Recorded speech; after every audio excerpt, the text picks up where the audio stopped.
अगर आपको लगता है कि आपकी कोई कीमत नहीं है तो ये कहानी आपकी सोच बदल देगी, क्योंकि हीरे की पहचान हर कोई नहीं कर सकता। एक छोटे से गांव में एक बूढ़े दादा अपने पोते आरव के साथ रहते थे। आरव हमेशा उदास रहता था। एक दिन उसने दुखी होकर दादा से पूछा, दादाजी लोग मेरी इज्जत क्यों नहीं करते? क्या मेरी कोई कीमत ही नहीं है? दादाजी मुस्कुराए, लेकिन उन्होंने तुरंत जवाब नहीं दिया। वो धीरे से अंदर गए और एक पुरानी लकड़ी की पेटी लेकर आए। उस पेटी में एक चमकीला नीला पत्थर रखा था।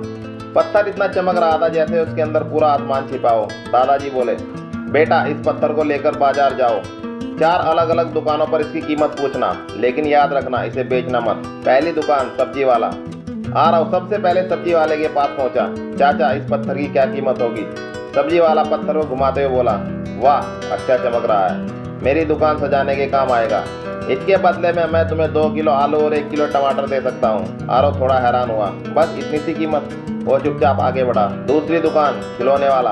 अब आरव खिलौनों की दुकान पर पहुंचा। दुकानदार ने पत्थर देखा और बोला, ये बच्चों के खिलौनों में लगाने के काम आएगा, इसके मैं 1000 रुपए दे सकता हूँ। अब आरव की आंखें थोड़ी बड़ी हो गई। अभी तक जिसकी कीमत सिर्फ सब्जियां थी, अब वो 1000 रुपए का हो गया था। वो सोच में पड़ गया। तीसरी दुकान कबाड़ी वाला। आरव अब कबाड़ी की दुकान पर पहुंचा। कबाड़ी ने पत्थर को मशीन से चेक किया, फिर अचानक उसकी आवाज बदल गई। वो बोला, ये कोई साधारण पत्थर नहीं है, मैं इसके बदले 25,000 रुपए दे सकता हूँ। अब आरव पूरी तरह चौंक गया। उसी पत्थर की कीमत अलग अलग कैसे हो सकती है? उसका दिल तेजी से धड़कने लगा और वो आखिरी दुकान की ओर भागा। चौथी दुकान जोरी की दुकान थी। आरव शहर के सबसे बड़े जोरी के पास गया।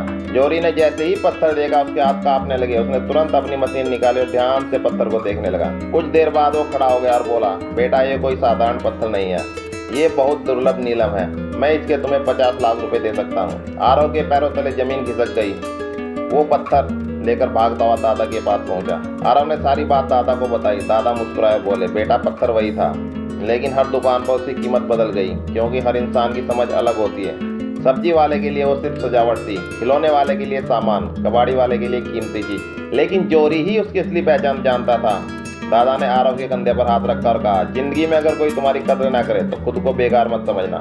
हो सकता है तुम गलत लोगों के बीच हो, याद रखना हीरे की पहचान हमेशा चोरी ही कर सकता है। दोस्तों, कभी भी अपनी कीमत दूसरों की राय से मत आंकना, क्योंकि हर इंसान आपकी असली पहचान नहीं समझ सकता। और याद रखिए, हीरा चाहे मिट्टी में पड़ा हो, उसकी कीमत कभी कम नहीं होती। अगर इस कहानी ने आपके दिल को छुआ हो तो वीडियो को लाइक करें, शेयर करें और ऐसे ही मोटिवेशनल कहानियों के लिए चैनल को सब्सक्राइब जरूर करें।